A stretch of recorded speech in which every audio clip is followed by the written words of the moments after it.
pas qui a fait l'introduction de cette histoire-là, en tout cas? C'est moi, t'aimes pas ça? Ben, je vois que t'as travaillé fort, mais je préfère encore l'histoire plus simple, comme dans l'Évangile de Luc, là, dans la Bible. Ok, on recommence, donc.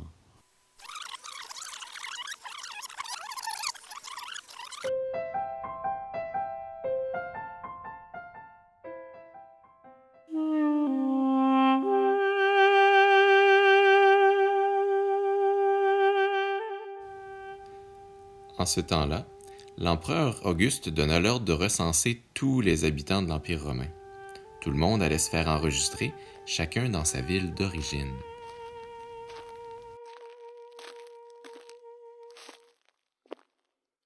Wow! C'est comme si c'était vrai. Je vois l'histoire apparaître devant mes yeux.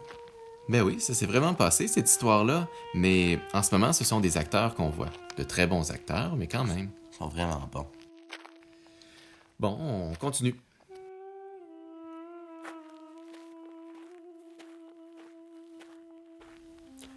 Joseph partit de Nazareth, une ville de Galilée, pour se rendre en Judée, à Bethléem, là où était né le roi David. En effet, il était lui-même un descendant de David.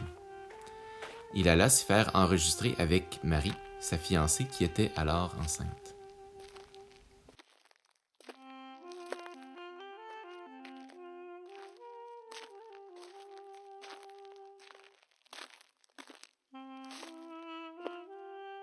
Pendant qu'ils étaient à Bethléem, le jour de la naissance arriva. Marie mit au monde un fils, son premier-né. Elle l'enveloppa de l'ange et le coucha dans une mangeoire parce qu'il n'y avait pas de place pour eux dans la salle où logent les gens de passage.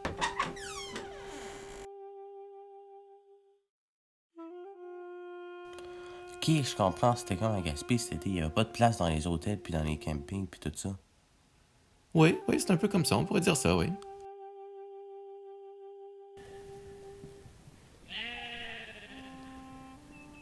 Alors, dans cette même région, il y avait des bergers qui passaient la nuit dans les champs pour garder leurs troupeaux.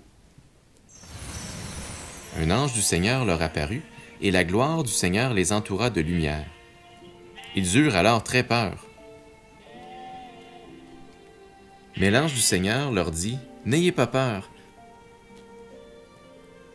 Oui, je viens vous annoncer une bonne nouvelle qui sera une grande joie pour tout le peuple. Cette nuit, dans la ville de David, est né pour vous un sauveur. C'est le Christ, le Seigneur. Voici comment vous allez le reconnaître. Vous trouverez un petit enfant enveloppé dans une couverture et couché dans une mangeoire. » Tout à coup, il y eut une troupe très nombreuse d'anges du ciel qui louaient Dieu en disant « Gloire à Dieu dans les cieux et paix sur la terre pour ceux qui l'aiment. » Lorsque les anges les eurent quittés pour retourner au ciel, les bergers se dirent les uns aux autres « Allons donc jusqu'à Bethléem, il faut que nous voyions ce qui est arrivé, ce que le Seigneur nous a fait connaître. » Ils se dépêchèrent d'y aller. Et ils y trouvèrent Marie, Joseph et le nouveau-né. Hey, ils ont pas de masque! Mais oui, il n'y avait pas la COVID-19 dans ce temps-là, là. C'est vrai, c'était la COVID-0. Ben non, il n'y a pas de COVID-0, là. Puis de toute façon, les acteurs, là, ils sont tous de la même famille, puis quand ils ne l'étaient pas, ils ont respecté la distanciation. Quand ils le virent, les bergers racontèrent ce que l'ange leur avait dit au sujet de ce petit enfant. Toutes les personnes qui entendirent les bergers furent étonnées de ce qu'il leur disait. Quant à Marie, elle gardait tout cela dans sa mémoire et elle y réfléchissait profondément.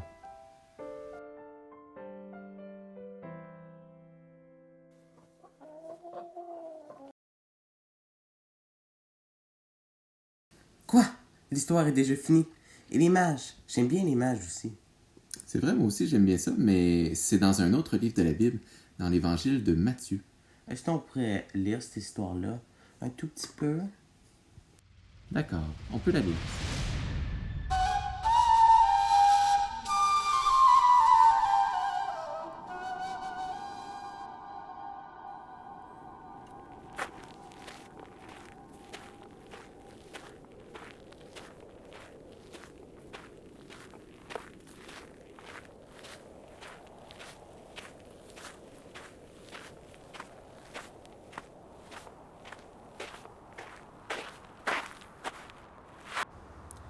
Jésus étant né à Bethléem en Judée, au temps du roi Hérode, Voici des mages d'Orient arrivèrent à Jérusalem et dirent: Où est le roi des Juifs qui vient de naître? Car nous avons vu son étoile en Orient et nous sommes venus pour l'adorer.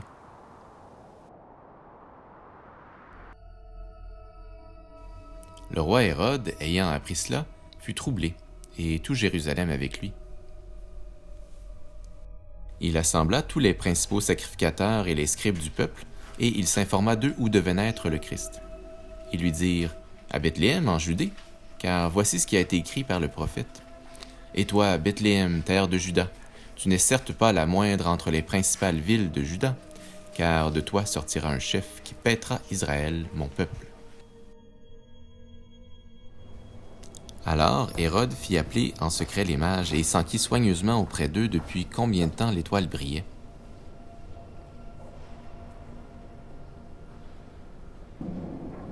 Puis il les envoya à Bethléem en disant: Allez, prenez des informations exactes sur le petit enfant.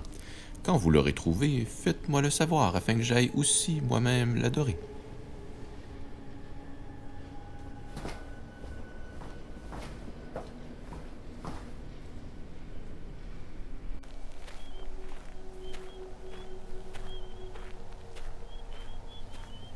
Après avoir entendu le roi, ils partirent. Et voici, l'étoile qu'ils avaient vue en Orient marchait devant eux, jusqu'à ce qu'étant arrivée au-dessus du lieu où était le petit enfant, elle s'arrêta. Quand ils aperçurent l'étoile, ils furent saisis d'une très grande joie.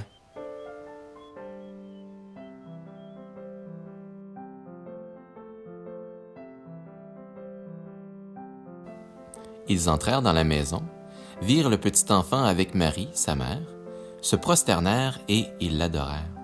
Ils ouvrirent ensuite leur trésor et lui offrirent en présent de l'or, de l'encens et de la myrrhe.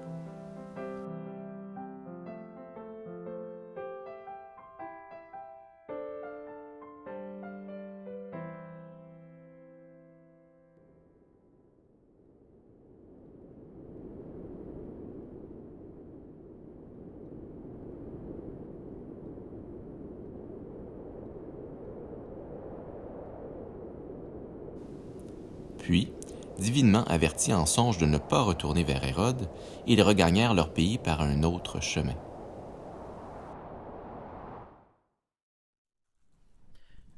Hey, c'est qui lui? Il me semble qu'on l'a déjà vu. C'est vrai, mais attends, on dirait qu'il va parler. Ouais, ben avec le Noël 2020 qu'on s'apprête à vivre, heureusement que Noël, ce n'est pas que bouffe, cadeau et party, parce que ce serait un peu triste. Et d'ailleurs, j'en profite pour remercier les enfants de l'Église du Havre, les plus jeunes, de nous avoir raconté une si belle histoire de Noël. Pour beaucoup de croyants, Noël, c'est la proclamation de notre espoir, de notre foi. J'aimerais aujourd'hui prendre l'occasion de vous raconter une histoire d'un homme qui n'a jamais abandonné son espoir en Dieu. Il a attendu le Messie qui lui avait été promis dans l'Ancien Testament. Et son espoir en Dieu a été récompensé lorsque les parents de Jésus sont arrivés à Jérusalem. Cet homme s'appelait Siméon et on retrouve cette histoire dans Luc, chapitre 2, les versets 25 à 35 que je vais vous lire. Luc, chapitre 2, 25 à 35, c'est écrit ainsi: « Il y avait à Jérusalem un homme appelé Siméon. Cet homme était juste et pieux, et il attendait la consolation d'Israël, et l'Esprit Saint était sur lui. Il avait été divinement averti par le Saint-Esprit qu'il ne mourrait point avant d'avoir vu le Christ, le Seigneur. Il vint au temple, poussé par l'Esprit, et comme les parents apportaient le petit enfant Jésus pour accomplir à son égard ce qu'ordonnait la loi, il le reçut dans ses bras, bénit Dieu et dit: « Maintenant, Seigneur, tu laisses ton serviteur s'en aller en paix, selon ta parole. Car mes yeux ont vu ton salut, salut que tu as préparé devant les hommes, devant les peuples, lumière pour éclairer les nations et gloire d'Israël, ton peuple. » Son père et sa mère étaient dans l'admiration des choses qu'on disait de lui. Siméon les bénit et il dit à Marie, sa mère: « Voici cet enfant est destiné à amener la chute et le relèvement de beaucoup en Israël, et à devenir un signe qui provoquera la contradiction, et à toi-même une épée te transpercera l'âme, afin que les pensées de beaucoup de cœurs soient dévoilées. » Luc chapitre 2, 25 à 35. Les parents de Jésus, Joseph et Marie, ils accomplissent les vœux que la loi exige à l'égard des naissances. Ils doivent se rendre au temple, présenter l'enfant dans le temple, et c'est un peu une façon d'enregistrer l'enfant qu'on fait aujourd'hui sur papier. Siméon, c'est un bel exemple d'espoir au milieu d'une époque un peu plus pessimiste, d'incertitude, puis aussi une période de silence, auquel il fait longtemps qu'il y avait des prophètes qui n'avaient pas parlé. On va regarder au travers cette rencontre de Siméon et les parents de Jésus et de Jésus, de quelle façon il est possible aussi de développer l'espoir dans notre vie. Parce que cette rencontre, premièrement, elle ravive l'espoir. Au moment où la famille de Jésus se présente au temple, elle croise un vieil homme qui est appelé Siméon. Et cet homme attendait la compassion ou la consolation d'Israël, le Messie promis, l'espoir des hommes. C'était un homme de Dieu. Ça nous dit que l'Esprit Saint était sur lui. Son espoir n'était pas dans la société qui l'entourait. Ça aurait été très décourageant parce que à ce moment-là, c'était les Romains qui dirigeaient. Le peuple était gardé dans la soumission. Ils avaient perdu leur liberté, leur autonomie, et ils étaient sous le coup d'un envahisseur. Mais Siméon, lui, il vivait en fonction des promesses de Dieu et non en fonction de ce que le monde avait à lui offrir. Qu'est-ce qui a motivé Siméon? Sûrement pas la captivité romaine, sûrement pas l'envahisseur. L'objet de son espoir à Siméon, c'était le Dieu des promesses, le Dieu des délivrances. Autrement dit, toute sa vie était appuyée sur la personne de Dieu. C'est ce qui a fait en sorte qu'il avait gardé l'espoir malgré un long temps d'attente avant que Dieu exauce sa promesse à l'égard du Messie.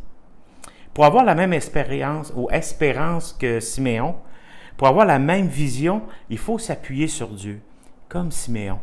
Il ne faut pas regarder aux circonstances, il faut regarder ce que Dieu promet. Est-ce que vous savez quelle longueur, depuis combien de temps Dieu n'avait pas encore parlé à son peuple, n'avait pas parlé à son peuple à ce moment-là? Il y avait eu une période de silence qui a été appelée comme ça dans l'histoire de l'Église, dans l'histoire du peuple de Dieu, entre l'Ancien et le Nouveau Testament. Donc, à partir du moment où le dernier prophète a parlé, il s'était écoulé 400 ans avant la naissance de Christ, 400 ans avant que les promesses s'accomplissent. Le peuple, il y a plusieurs générations qui avaient passé, le peuple s'était découragé. Mais lui, Siméon, n'avait jamais abandonné cet espoir parce que la présence de Dieu ne l'avait jamais abandonné, ne l'avait jamais quitté. Un espoir que Simon avait, c'est un espoir aussi qu'il a communiqué autour de lui, un espoir communiqué. C'est un autre élément de cette histoire qui nous rappelle que pour nourrir justement cet espoir, c'est de la partager aux autres, c'est de la vivre aussi avec d'autres. Parce que partager notre espoir aux autres, ça va alimenter justement cet propre espoir, notre espoir qu'on a en Dieu. Siméon a été une bénédiction en partageant la mission qui était réservée à Jésus. Il en a parlé tout de suite aux parents de Jésus. Premièrement, ce qu'il dit, c'est que Jésus, c'est le salut que Dieu a préparé pour tous les peuples. Le seul qui peut sauver les hommes. C'est lui qui était venu pour les sauver. Aussi, deuxièmement, il a dit que Jésus était cette lumière qui était là pour éclairer les nations, qui viendrait pour éclairer les nations, pour chasser cette noirceur. Puis Jésus lui-même, lors de son ministère, dira dans Jean 8, 12, que celui qui me suit ne marche pas dans les ténèbres, ne marchera pas dans les ténèbres, mais il aura la lumière de la vie. C'est d'ailleurs un thème qu'on retrouve dans les épîtres de Jean, Jean chapitre 1, 2 et 3, qu'on est en train d'étudier aussi ensemble. Que Dieu est cette lumière, puis en lui, il n'y a point de ténèbres. Mais Jésus, dès son ministère, était annoncé comme étant la lumière. Et troisièmement, Siméon affirme au sujet de la mission de Jésus qu'il va être une occasion de chute pour certains et un relèvement pour d'autres. Qui va être un signe qui va provoquer la contradiction. Qu'est-ce que Simon voulait dire par là? Même Jésus, un peu plus tard, dira de son propre ministère qu'il n'était pas venu simplement apporter la paix, même s'il était un agent de paix, mais il était aussi à apporter l'épée. Parce que des divisions viendraient parmi les hommes. Des hommes, leurs œuvres seraient mises face à la lumière et ils vont préférer les ténèbres, et d'autres vont se tourner vers cette lumière. Et c'est pour ça que, pour beaucoup, Jésus va être une occasion de chute. Ça va être une occasion de dire, non, moi je préfère les œuvres des ténèbres.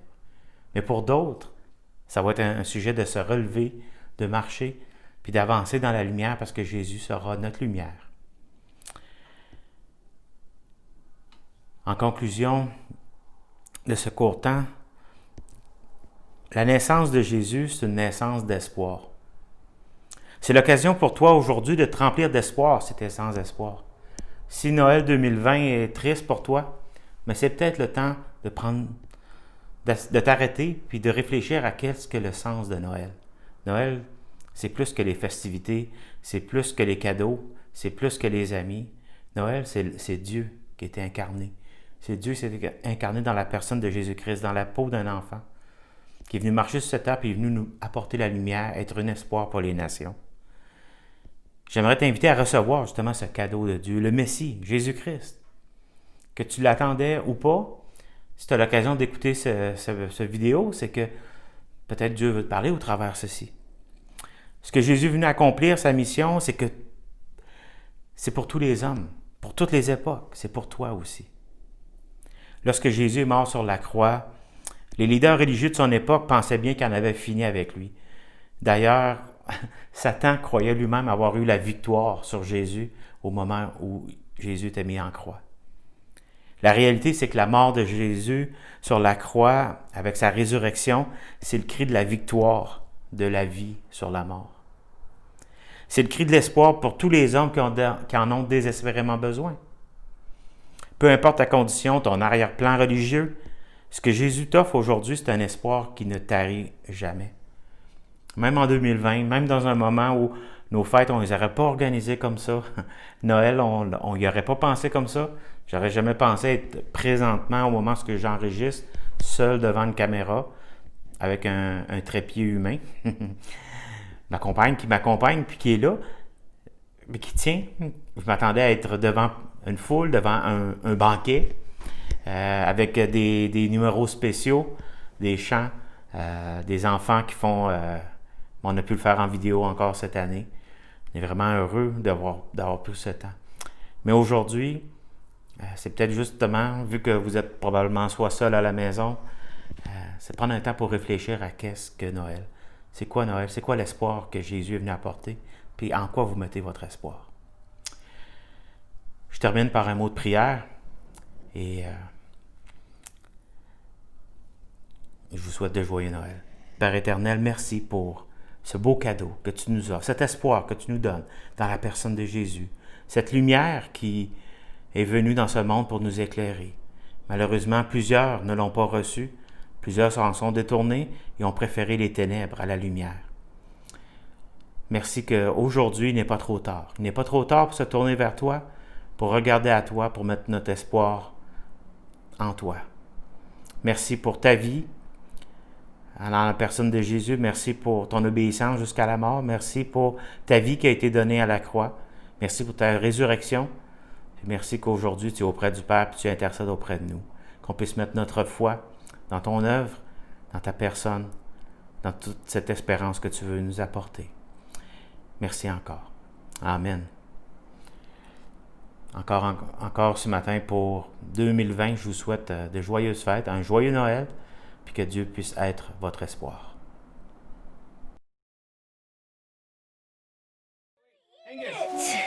Angus! Hey! Why did the wood go on a tree? Why? Because wood is on the bottom of a tree. So You're talking.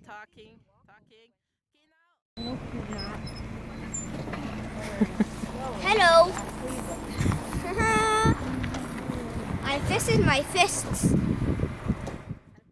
I can't get up. I don't know.